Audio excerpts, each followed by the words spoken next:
working their way in here. But honestly, this chapter is pretty easy, but we're still going to go ahead and do a little small group stuff, but then we're going to spend more time reviewing at the end. And all you guys have the advantage of the things that I just recorded. So obviously, most of our body happens to be water. Now, it's not the 70–80% people tell you about. Instead, you figure it's probably going to be closer to about 60-odd%. It's going to be a little bit higher as far as the percentage of your body that's water if you happen to be lower in body fat. And obviously, it's going to be a bit lower if you happen to be higher in body fat. It's just, we're just displacing one for the other. Now, one thing to keep in mind, guys, the difference between plasma, so that's our blood, interstitial fluid, so this is the fluid effectively in between our cells, intracellular fluid, which is the fluid of our actual cells, and then that's how we have total. Now, the reason we care about this is because as we're going to move from one compartment to the other, it's not super fast. So you can see these distributions. I'm not going to insult your intelligence and read them to you. However, when you first, let's say you're dehydrated, you've just been exercising in the heat, I just got done pushing a lawnmower and now I need to go ahead and rehydrate. Okay, so I'm going to go ahead and now obviously work on rehydrating myself. Okay, so effectively, once I drink that water, where is it at first? Once I drink that water, where is it at first? I realized I got this bad boy hidden. In your stomach? It's in my stomach, exactly. So it is technically extracellular, okay? So then after I get done drinking, I've drank that water, it's been a little bit, where's that water now? Be absorbed in the large intestine, would it not? Remember, and in the stomach and the small intestine. If we got to wait, now we get the most amount of resorption in our large intestine, but you're going to be taking it up way faster than that. If you had to wait that long, it would be really hard to rehydrate rapidly, aside from like IV fluids. Okay, so then after that water is getting absorbed, what's the first thing that it's getting absorbed into? Where's it going? Your blood? Bingo. And then from our blood, where's it going?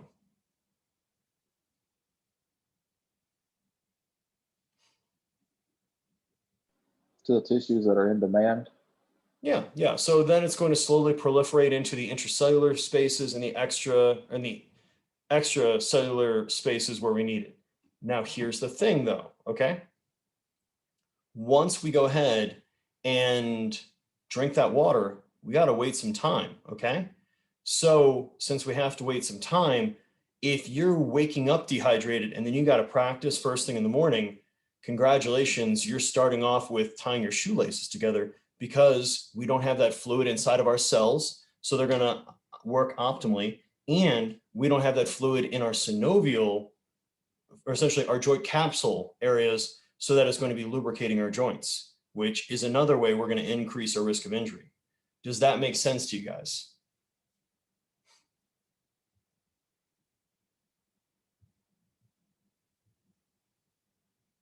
Take that as a maybe.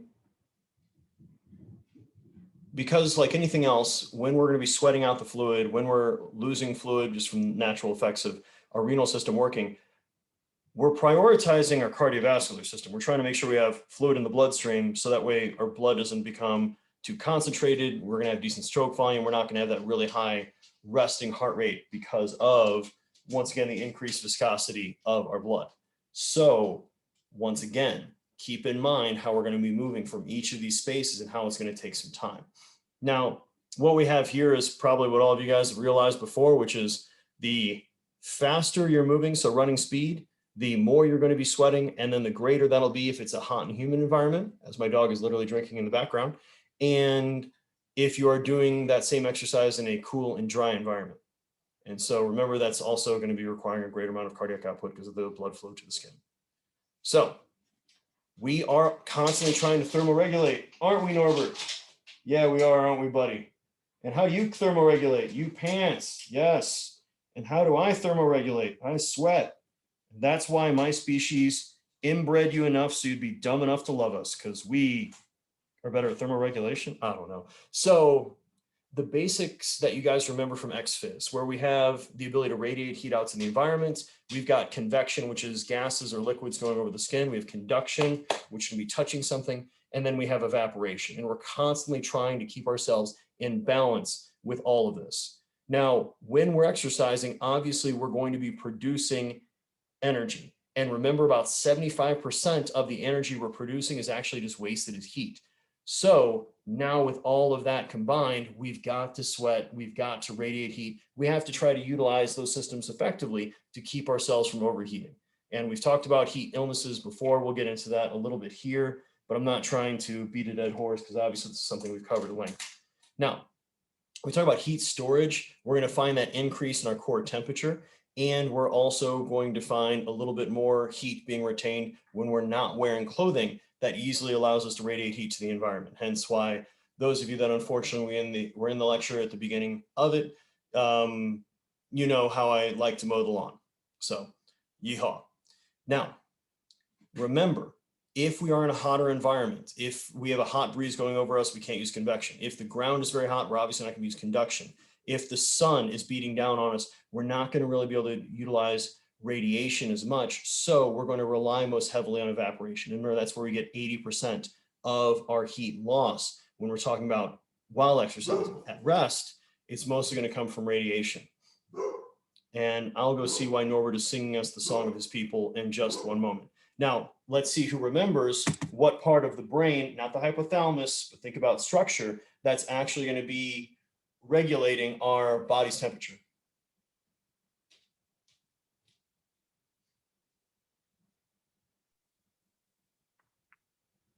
Oh, John, this is John and Suki. Calm down, Norbs. You know them. My neighbor and his 15-year-old Shih Tzu named Suki. They're outside. So remember, this is going to be the preoptic anterior hypothalamus, the POAH. POAH. I always mess up that acronym. So this is really important, obviously, regulating that temperature. So we get that internal measurement coming through our brain and essentially our spinal cord, and then we have our receptors through our skin. Now, as we go ahead and have that increased heat load that we're getting from both our exercising muscles and from the environment around us, this information is then translated to our hypothalamus. Now we have information about our blood pressure, osmolarity, the amount of sodium and chloride we have, and then other hormones like estrogen, and then inflammatory markers, cytokines like interleukin-6, IL-6. All of those in turn are going to lead to vasodilation to the skin and increase sweating rates. So that way we're going to be able to bring that temperature down. Now, remember, the body's just trying to keep our body's temperature within a certain route. Now, we're not going to worry too much about shivering because that's not going to be a big issue of hydration. You're not really losing that much fluid. And that's something we covered once again in XPhys. Now, when we happen to have a better hydrated state, we in turn are going to be able to maintain our body temperature for a little bit longer. But as that core temperature rises, we in turn are still going to be sweating at a higher rate as the temperature goes up. Obviously, when we've had a greater amount of body loss from water, we're not going to be able to sweat effectively as much. Now, what we have over here is that same type of relationship when we're looking at our total sweating rate and then how it's going to be influenced once we get in dehydration. Notice it's not really ticking up when we're only 36 or 37 degrees, but once we're getting into closer to 38 or 37 and a half and above, that's where we're going to start hitting that max sweat rate if we happen to be appropriately euhydrated. And if we're dehydrated, we're still going to tick up trying to maintain and hold on to what water we can.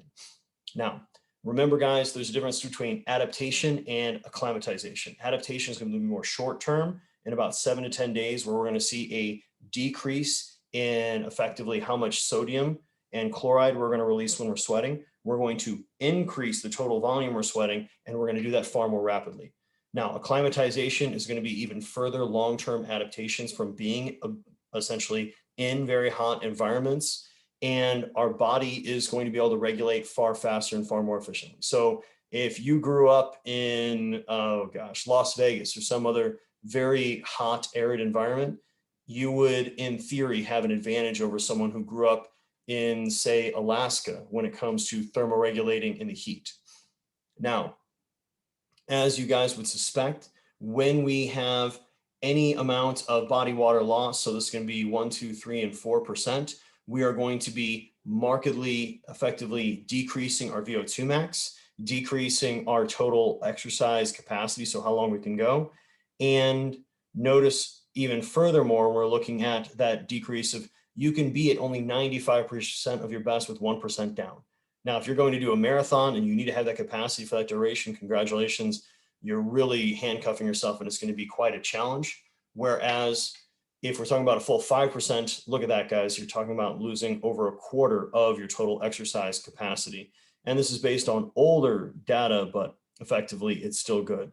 So as we sweat more, now we're effectively going to have that changes in that osmolarity. We're going to have a bit of changes, obviously, in our core temperature. And this is going to obviously influence our not just well-being, but our ability to keep on performing. So when in doubt, don't get dehydrated.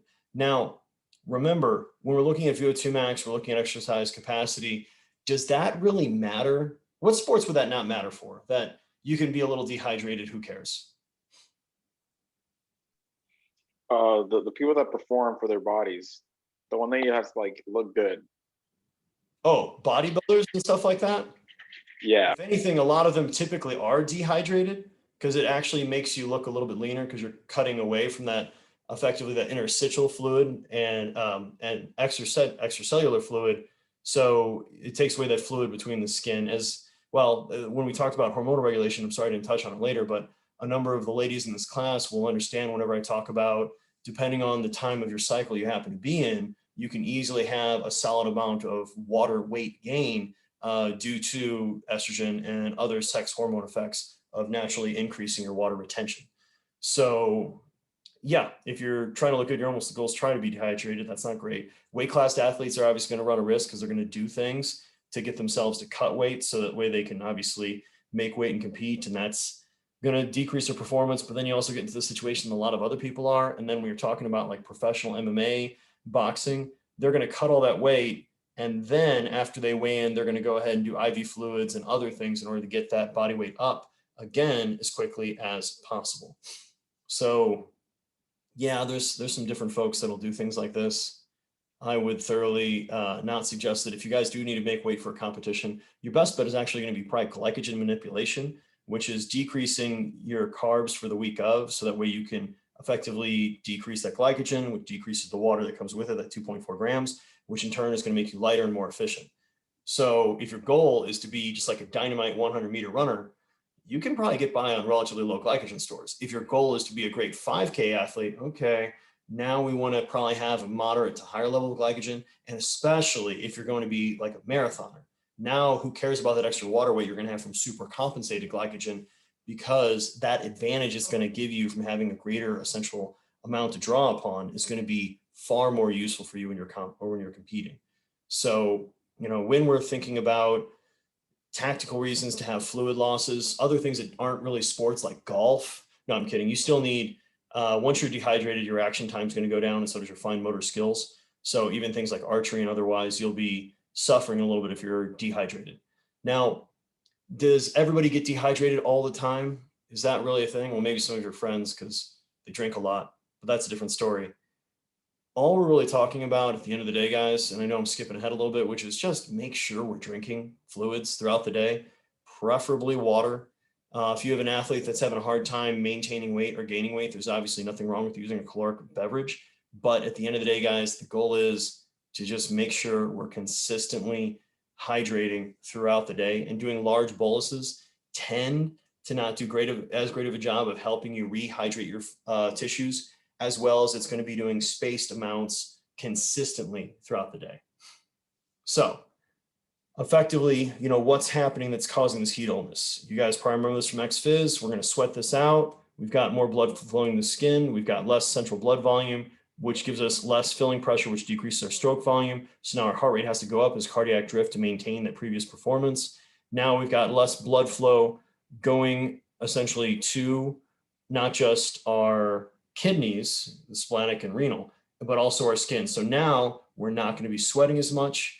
We are going to increase our core temperature, which can cause injury. Now, the other part is we're going to be increasing the production of what's known as reactive oxidative species and reactive nitrogenous species in those areas, which in turn is going to cause damage by increasing our gut permeability and then creating a little bit of endotoxemia inside of our GI, which is going to decrease your blood pressure and once again cause tissue injury. I'm sure some of you guys are worked out really hard in the heat and you did find yourself being dehydrated, and maybe you're getting nauseous afterwards, throwing up, diarrhea, etc. That's going to be something that obviously can occur thanks to the nature of obviously pushing ourselves too far and not appropriately giving access to fluids and making sure that we're taking those fluids in.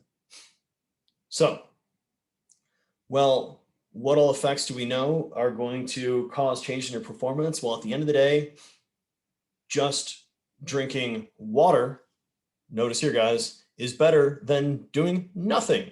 Go figure. Now, whereas if you give somebody an isotonic or a hypotonic drink, so that's going to be a drink that has also electrolytes in it, we're going to, isotonic meaning the same level as what your fluids are, hypotonic meaning a lower amount of electrolytes there, which is better because it's easier for the body to take up, you're going to go ahead and perform even better. Now, this is time to complete a time trial. So how long it takes to do a basic distance work. Notice here, guys, the group that had the smallest fluid intake had the longest time to finish, which is bad. Whereas small fluid with carbohydrate or just a large amount of fluid with no carbohydrate would allow for the individuals to finish far faster. But when we combine both the large fluid and the carbs, it was even faster still. Then when you're looking at changes in plasma volume, which you can think about also longer reaching effects like that endotoxemia and that possible tissue injury of our GI and just body in general from overheating, notice individuals with a hypotonic drink compared to a hyper or tonic drink had far less change in plasma volume and actually notice recovered and effectively went above their baseline far faster than those giving a hypertonic. So now when looking at time to failure over here, folks, you can see how individuals that were giving 2 mils per kilogram every 15 minutes were able to go for almost, that would be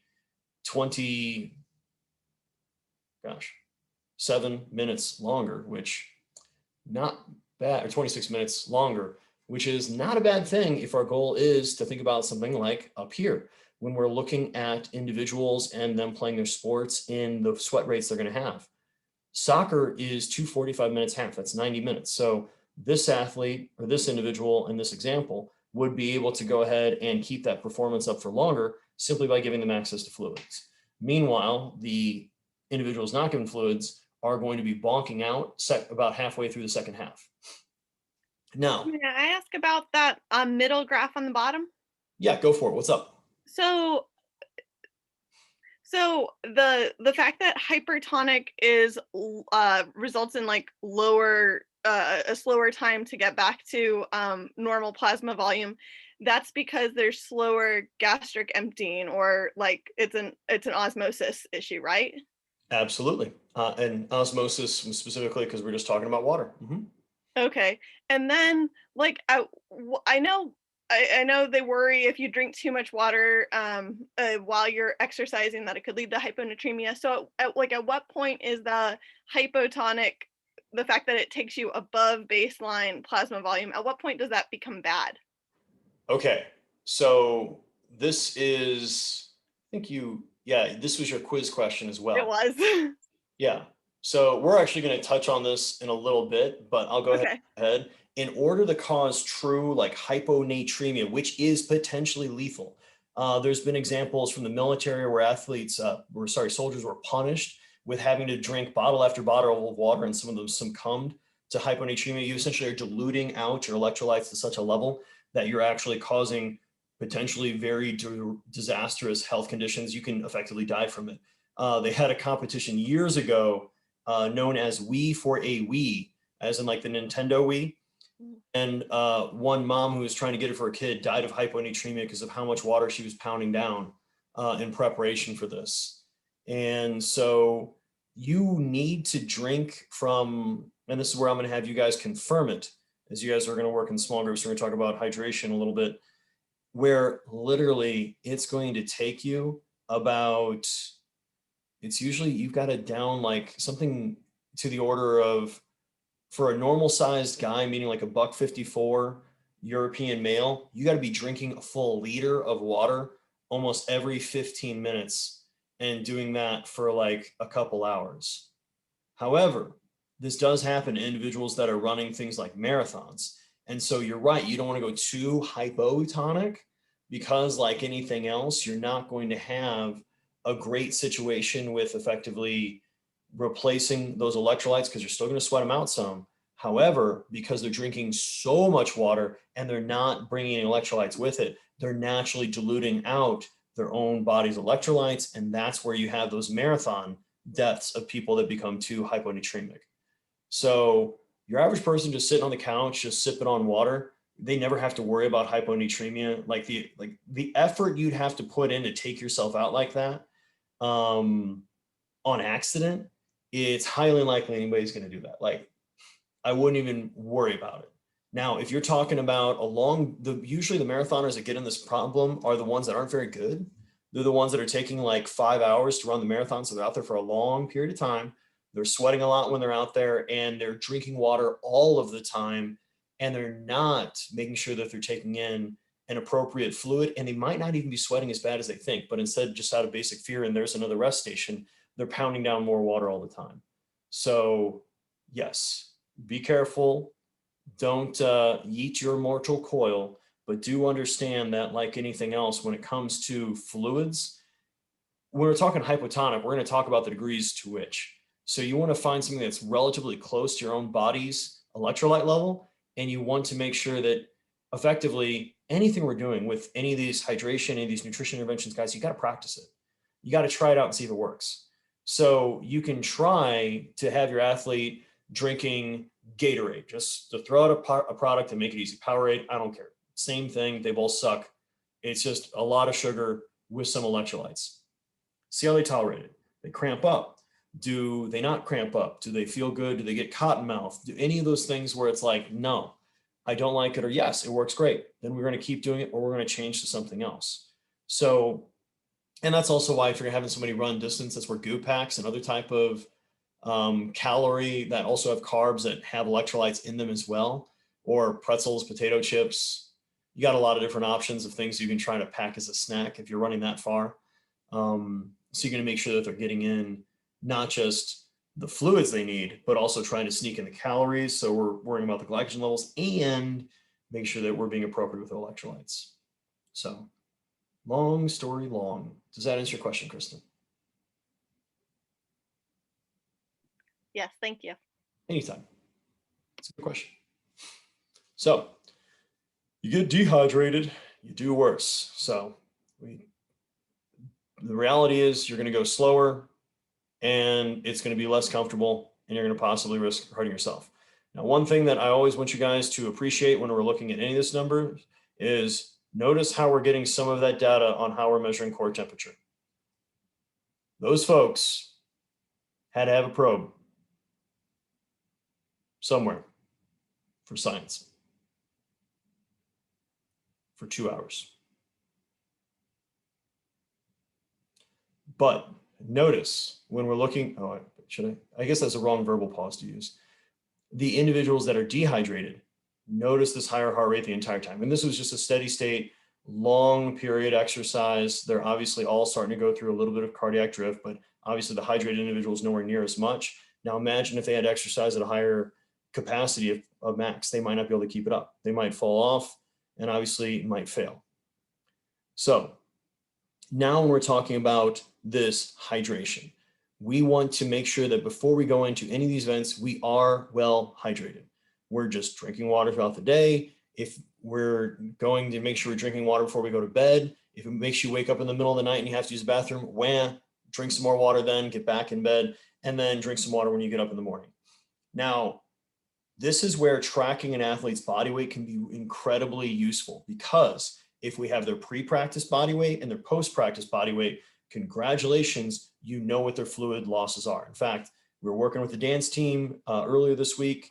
We're training them over at the old rec center. It's incredibly hot in there in the morning, and pretty much everyone's sweating standing still because the HVAC in there is not great. And just talking with them, and they're like, well, how much water should I drink? Well, the easiest thing is to weigh yourself in pre and then post practice. What's the problem? Is I just brought up the scale in front of a bunch of individuals that aren't always comfortable with getting on a scale. which then gives you another type of situation. So when in doubt, just drink enough water that, look at your urine. Is it essentially clear or very pale? Then you're fine. Just keep drinking fluids throughout the day. If it looks like you're getting closer to apple juice, you need to be drinking a lot more. And if it looks like Pepsi or Coke, you need to go to the hospital right now because you've probably got kidney failure. So we want to make sure that we're drinking before, during, and after our exercise, and making sure we're trying to match what we're losing. And just as a safe range, figure whatever you lose, multiply that by 1.5. And that's how much you want to take in to make sure that you're going to be restoring what you lost. So when we talked about effectively looking at those concentrations of electrolytes, so notice here, guys, we've got our sodium, potassium, calcium, magnesium, chloride, bicarbonate, phosphate, sulfate. We're going to sweat all these out, essentially to chloride, along with a little bit of calcium and some zinc. Sorry, when the cats are making noise like that, I naturally get a little nervous on occasion. And we want to make sure that obviously we are trying to put in electrolytes that are going to slightly mimic it. So in reality, I would actually suggest, ballparking things more along the lines of sweat, because that's what you're really losing. Okay, because notice your amounts are relatively low, except for sodium and chloride. Like those are pretty big. Potassium obviously is not negligible.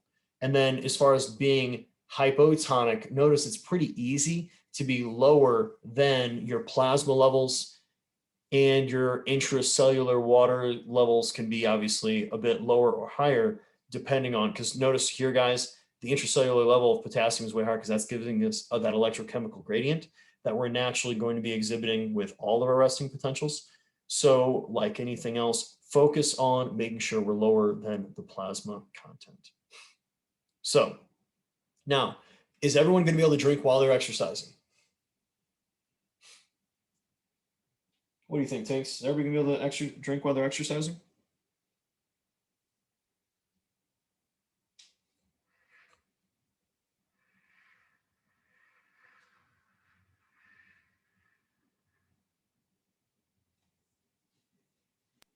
Doesn't always happen. Indeed, it does not always happen, Alex. Thank you for that. But give me an example of a sport where it's relatively difficult to actually make sure you're hydrating while you happen to be practicing your sport. Yeah, I'll be unique. What about cross country? Absolutely. If you're going out for a long run, that can be difficult. Swimming can be difficult, but usually most of your swim athletes, they'll actually put a water bottle at the end of their lane. So that way they can just go ahead and try to take some sips that way in between sets. But that can obviously be difficult. And especially if we're talking open water swimming, like you in the middle of a lake or an ocean, like, okay, that's a challenge. And then think about just the simple reality of facilities that don't have a lot of good equipment, that don't have really good athletic training or athletic trainers that can provide and make sure that, the athletes are getting breaks for fluid and everything else. Or you're just talking about where the water is that far away, and how many students, athletes otherwise have you met that are just lazy and they're like, I don't need a water bottle. And then 2 hours later, they are riding that struggle bus hard because they're getting dehydrated. So we want to make sure we're giving frequent fluid breaks. That line from Remember the Titans is incredibly dumb, and I'm not going to dignify it any further. And once again, with our fluids, for most people, just getting in water is going to be adequate. Now, if we're talking about multiple practices a day, we're talking about practices in great, really hot environments. We're talking about athletes that are training all of the time, meaning not just once or twice a week. Absolutely. Making sure we're staying on top of those electrolytes, making sure that we're putting that in with the fluid as well. Because just like our caloric balance and our essentially our nitrogen balance, we've got our fluid balance where we've got our water in. That's gonna be from what we drink. That's gonna be from the foods we eat. So things like fruits, vegetables, pretty high in water content. Things like meats, obviously a little bit dairy depending on the form, pretty decent fluid content. If we're talking about yogurts and otherwise. And then we've got our metabolic, meaning remember, the byproducts or the end products of cellular aerobic metabolism is always going to be carbon dioxide and water. So you're naturally going to produce a little bit of water that way. However, we're naturally losing about 200 mils through our breath. We're going to be sweating a certain amount. There's going to be a certain amount in our feces, and there's going to be a decent amount in our urine. Now, obviously, the skin can increase massively if we are outside exercising the heat. This is just to give you guys a basic idea of how we're balancing those equations, so to speak. Now, obviously, when we're looking at having individuals perform exercise, giving them a greater amount of fluid, notice even with a lower amount of carbohydrates, so this was 250 mils, so it was double. So overall, this would be more like about 4% compared to 15. It was the actual fluid volume that had the greater effect on being able to maintain that work output in a 30-degree centigrade room, which is going to be a little warm. That's not going to be the most comfortable. So we just want to make sure that we are doing our best to effectively make it so that our individuals are going to be able to get in an appropriate amount of fluids before that exercise. If that means giving them a water bottle that has the times of the day ticked off on the side, if that means we're going to have them do a pre-training weigh-in, the problem with that, okay, you know that they came back light, they didn't get the fluid back on them. Well, now what do you do? And then also, what type of perverse incentive have you made? So an issue that we had at EKU in the past was these football players knew they needed to make weight because of the previous coaching staff. And if they didn't, they'd be in a lot of trouble. So if you know you're down 4 pounds from where you should be, because you step on the scale before you actually have your official weigh-in, what can you do real fast to put on 4 pounds aside from slipping weight plates in your pockets?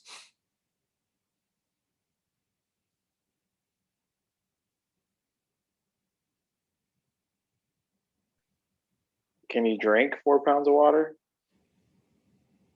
Which equates to half a gallon or a little under 2 liters. So a real issue that we had is you would walk into the men's restroom in Moberly and you would have thought it was like there was bad food poisoning at the food union or like Taco Bell on a bad Saturday night from the amount of vomit that would be on the floor in that bathroom.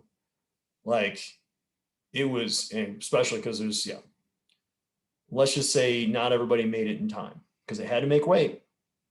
And once again, you're creating that perverse incentive. So instead, okay, what can we do instead? You're underweight where you need to be. Well, this is where you could try to say, okay, you didn't make weight this time, you don't get to practice. And for a number of athletes, if you don't get to practice, that still might incentivize them to make poor decisions. This is a hard thing to go about. It's not really like a quick and easy answer.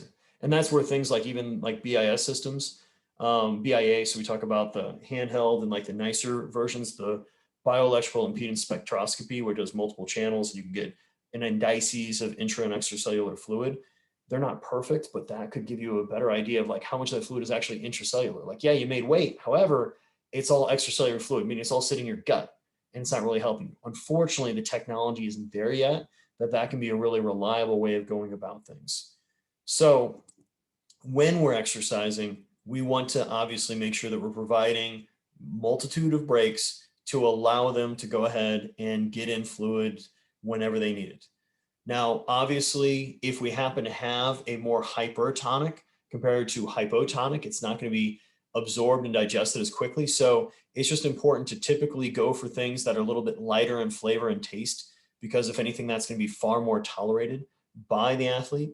And then once we get done exercising, we are trying to figure out how many pounds we lost post exercise and trying to 1.5 it back on.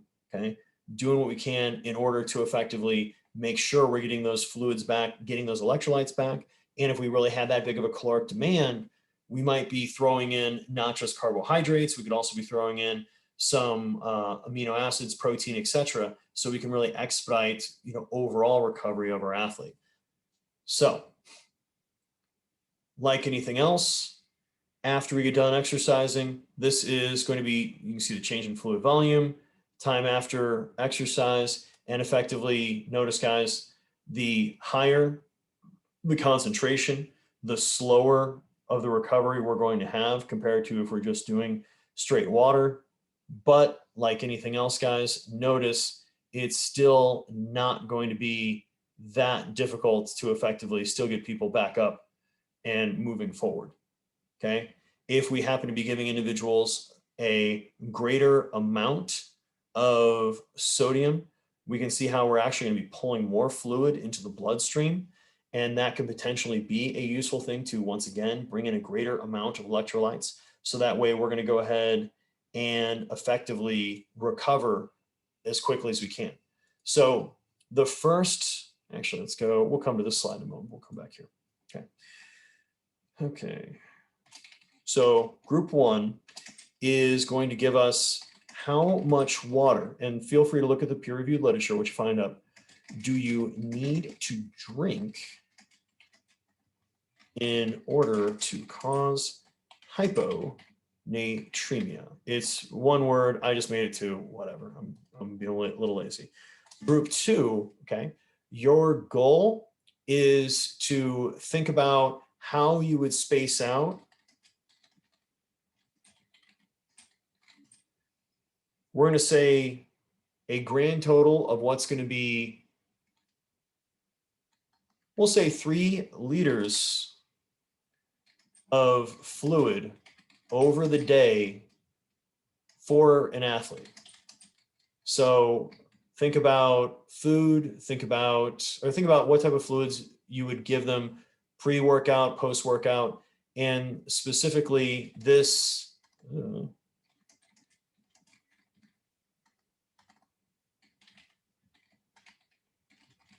an ultra marathoner. So how would you evenly try to divide that up? And they are doing 2 workouts per day, 1 hour in the morning and 3 hours in the afternoon. But then we're going to have some real fun because there's not many of you guys, so we're only doing 3 groups. I think this will be a fun one. You've got to find a way to get 2 liters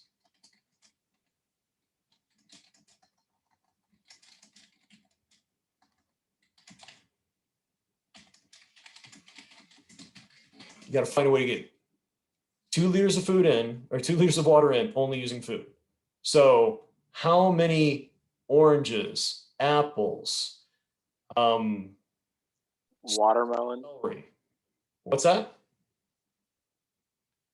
I'm sorry, go ahead, Alex. Watermelon. Bingo. Cantaloupe. Exactly. Would you need to eat in a given day to the equivalent of 2 liters?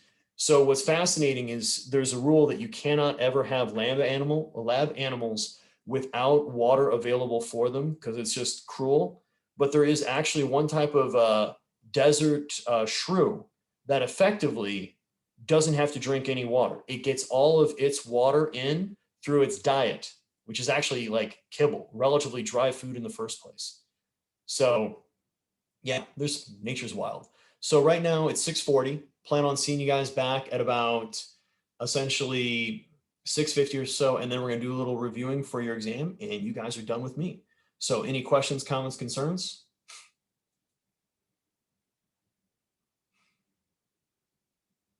All right, the breakout rooms are open. When you guys are ready, go ahead, hop in, have fun, and I'll see you guys back in a few.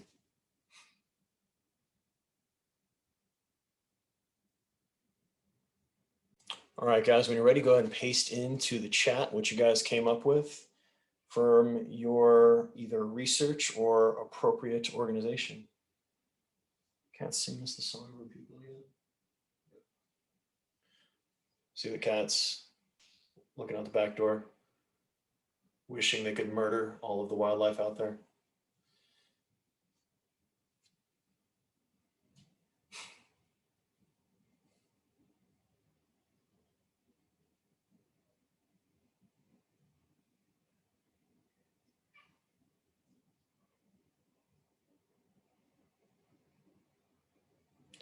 Brent and your group, great job.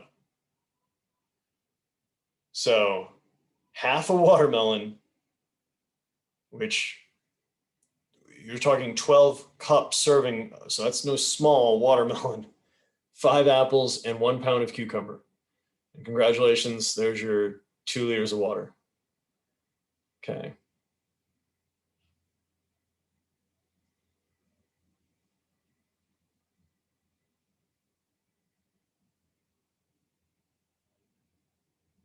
And absolutely, Chris, the example that I gave you guys with the ultra marathoner was meant to be patently insane and incredibly stupid.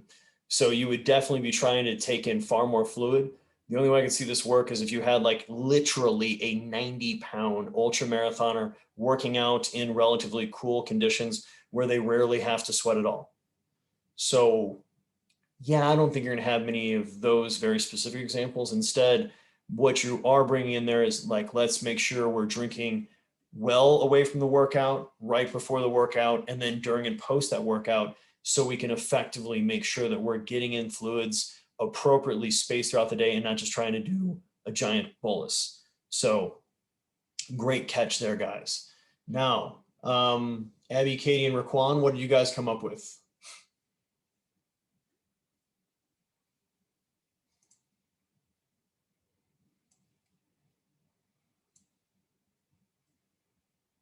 How quickly, Raquan? How quickly would we have to drink those 4 liters of water?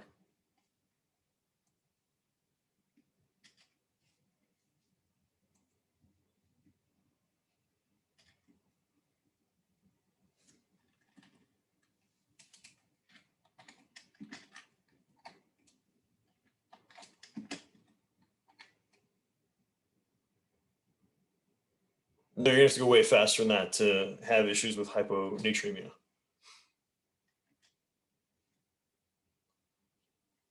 Because 4 liters is just a little over a gallon. A lot of people could do that in 1 hour. So it's going to be something that's more relative to the mass of the individual and then also the time period they're going to be taking that in over. So once again, we're talking about typically it's going to be more like, it'll be at least 4,000 liters per hour. And that's just plain, like almost distilled water that has literally no electrolytes in it. So that's definitely not something you want to try to do with anybody. Okay, so the next thing we're going to have you guys do, and this is an important thing actually, was a review for your exam next week, which is in your groups. Now I want you guys to figure out, you're going to write a little blurb on what it is: fluid balance, caloric balance, nitrogen balance, what all goes into it. And then from there, also, what are the other effects? Essentially, why do we care about it? Okay. So if it's a balance, what's on one side of the scale and what's on the other side of the scale? Why do we care about it? What are the ramifications if we're out of balance, so to speak? Or do we want to be out of balance on occasion? So make sure we're thinking that through. Remember the caloric balance, guys, that is hands down the most difficult one. It's 6:55 now. I'm going to give you till a few minutes after 7. And then after that, it's open review with any questions you guys want. So whenever you're ready, go ahead and get after it. It would help if I reopened the rooms. Oh, somebody lost a group member. That's too bad. Well, Brent and Trendon, I'm sure you guys can take care of that by yourselves. So, oh, here's Alex. I'll kick him back in there. You should be able to rejoin your room now, Alex. Perfect. All right.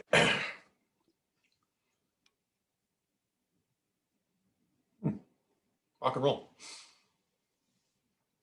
Okay, so let's go ahead. We'll start off with what Abby put out there.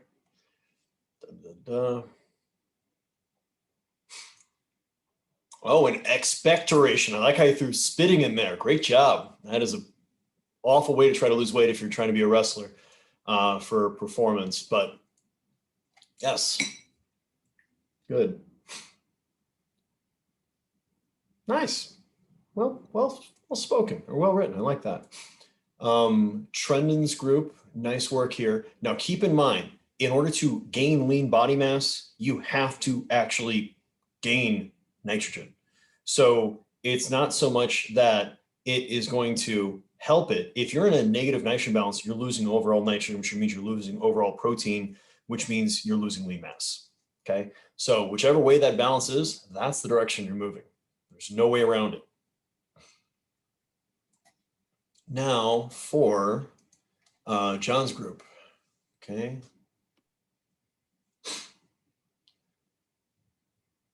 Absolutely. Yep. Also, remember, decreasing calories is also going to decrease the thermic effect of food because you're not eating much, and then vice versa when you're trying to gain. So that's some other things that can work in opposition. Along with, remember, as you lose weight, your resting metabolic rate is going to go down because now you're lighter, and when you're gaining weight, your resting metabolic rate is going to go up because now you're bigger, which once again makes it that much more difficult for really good long-term weight loss or weight gain, because now you have to get used to a new level of intake and a new level of exercise in order to maintain no matter whatever changes you made. So rock and roll. Yeah. Yeah. Abby, if you don't mind reposting the novel that you guys wrote, it's great. They did a solid job on it. And Chris, if you're interested in doing a thesis at some point, we can touch base.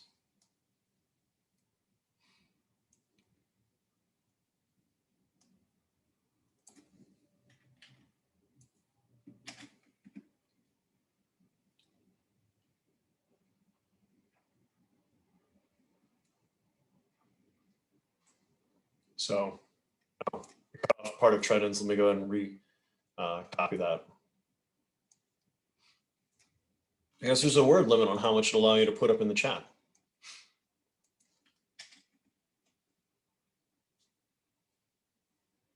So it's now your review, guys. It is going to be cumulative. Definitely be ready for another nitrogen or another caloric balance question, because that matters, and a lot of people struggle with that on the first exam.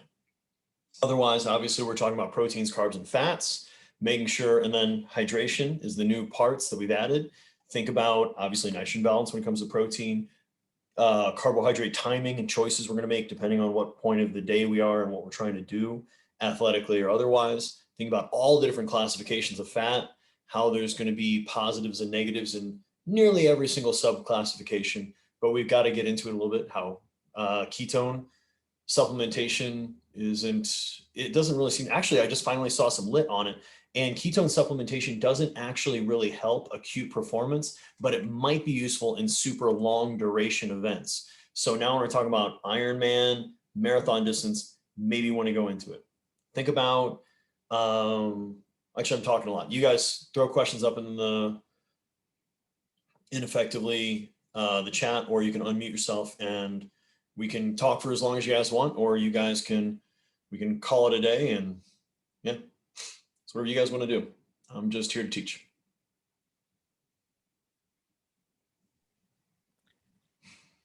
Dr. Lane, we've talked about in the past how glycogen kind of like holds up water. Like 1 gram of glycogen, I think, is like it holds up to 2 to 3 grams of water. Yeah, If 2.4. 2.4, okay. If someone has a deficiency in glycogen stores, does that mean they're going to be more prone to becoming more like dehydrated? No, maybe. So the basic idea is, remember, that's going to be intracellular fluid, because glycogen, due to the osmotic effects of it, requires more water to be inside of your cells, specifically your muscle cells, which in turn is going to cause a little bit more water to be in them. Now, that does give you a little bit more of a functional reserve if we're talking about really sweating it out. But as far as like people that are ketogenic athletes that naturally, don't take in much carbs, so they never really have that high of glycogen levels, they don't seem to have a greater rate of incidences for issues with heat illness aside from anybody else if you're not thinking tactically. Like if for some reason you got to cross the desert, you're not allowed to bring any water with you, then yeah, you want to camel up as much as you can before you go there. You're probably going to have to Bear Grylls it and drink your own urine a lot. And you're also going to probably try to walk in there with as much glycogen as you can. Got it. Yeah.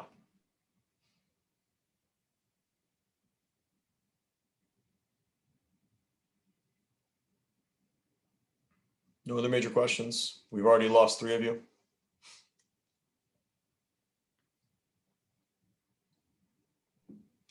So go ahead, Alex. I'm like, if nobody has a question, can you talk more about the keto and how it can help performance if you're doing long-term stuff? Now, in all reality, from the real literature I've seen, it doesn't. A ketogenic diet doesn't really seem to actually help long-term performance. It might make it a little bit easier to make that weight for like weight class athletes, like your power lifters, Olympic lifters, and you're so short on your energy systems, you're not really going very glycolytic.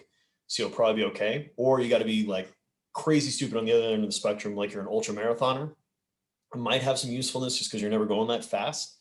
And you're going to be able to use fats as fuel, if anything, just a little bit slower than you use carbs, but we're talking that long a duration, it's kind of dealer's choice. And so a ketogenic diet, it's like anything else. When something works for people when it comes to losing weight, like they find that magic bullet for them, then they tend to become very evangelical that everyone needs to do the ketogenic diet in order to lose weight. And no, because some folks that have already have issues with like hypoglycemia and otherwise, like congratulations, now you have some major problems. Some folks don't adapt well to a ketogenic diet. Like anything else, we as humans have a certain amount of metabolic plasticity, so we can utilize certain fuels more compared to others if we need to. The key is, like anything else, is it sustainable? So if you can do this diet and you can stick to it and you don't feel like you're going to, snap at any moment and choose somebody out because you're hangry, and you enjoy eating that way, by all means, go for it. There's nothing wrong with that. There might be, I'll tell you what, if you have drug resistant seizures, you try the ketogenic diet. That is the one thing that I can tell you in the lit. It's freaking amazing. Individuals who took not one, not two, but three of Big Pharma's most potent medicines to decrease their seizures, and it didn't work. Then they had them try the ketogenic diet, and the ketogenic diet fixed the problem half the time. Half of the time. All you had to do was just quit eating carbs and then eat a shit ton of fat. Pardon my language, guys.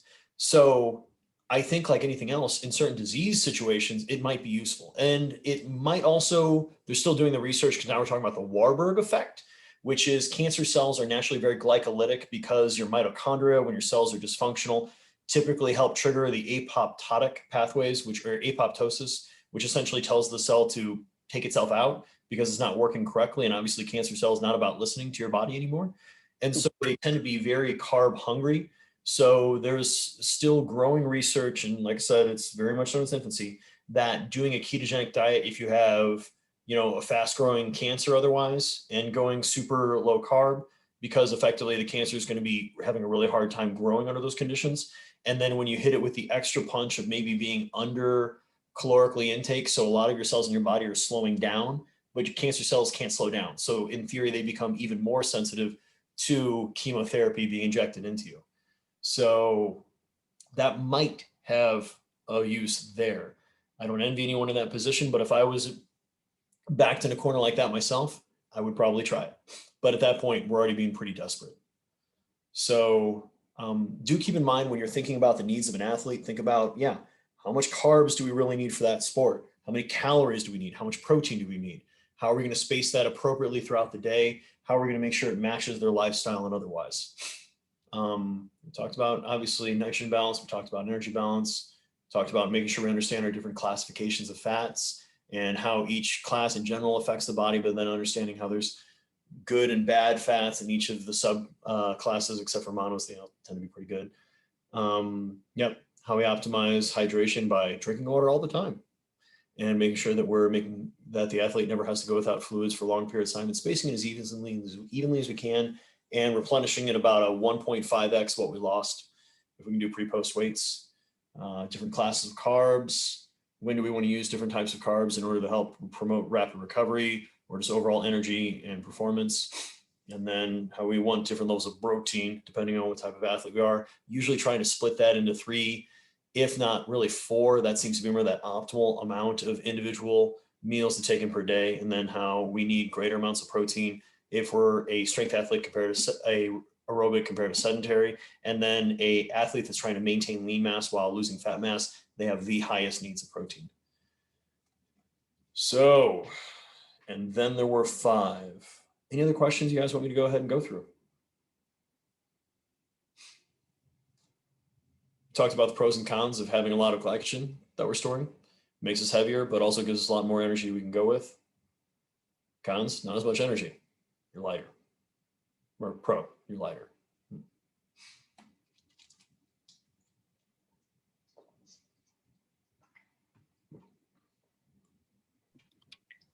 Dr. Lane. In this past chapter, there was a brief discussion about IL-6 and how it said something like it readjusts the set point for temperature. And this wasn't the point of the passage, but it had made me think about like post-exertional fever. This is not like a question for the exam. This was just a question. No. So it made me think about post-exertional fevers. Mhm. Is that the mechanism there, or is that just like a different homeostasis kind of thing? One of the. So you're obviously going to also have a higher caloric turnover. It's not going to be that massive. When you're thinking about paying off the epoch, you still are trying to deal with all the heat you've got from the exercise. And then depending on really how many calories you're crushing for the thermic effect of food, and then also just the basic anabolic actions to replenish the body is going to be part of it. But IL-6 and the other cytokines, inflammatory cytokines, are going to be the reason why we run fevers in the first place. So whenever I had my second dose of Moderna, like, gosh, I guess it was like 3 or 4 weeks ago. It's been a while, so I am immune, whatever. But like the second dose that night, I was jacked up, and my body temperature, because I wear an activity tracker that actually gives me my body temp, it was 4 degrees higher than usual. So to say that I was definitely sweating it out, and the funny thing is I felt cold the entire time, thanks to those inflammatory cytokines. Chiefly, one of the major ones can be IL-6. You got IL-1, IL-12. There's a lot of interleukins, but that's gonna be the one that's most tied specifically to the muscles and other signaling.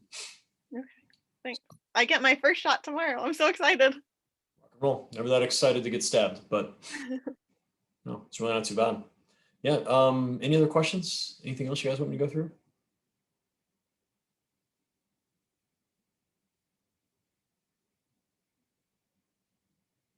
All right.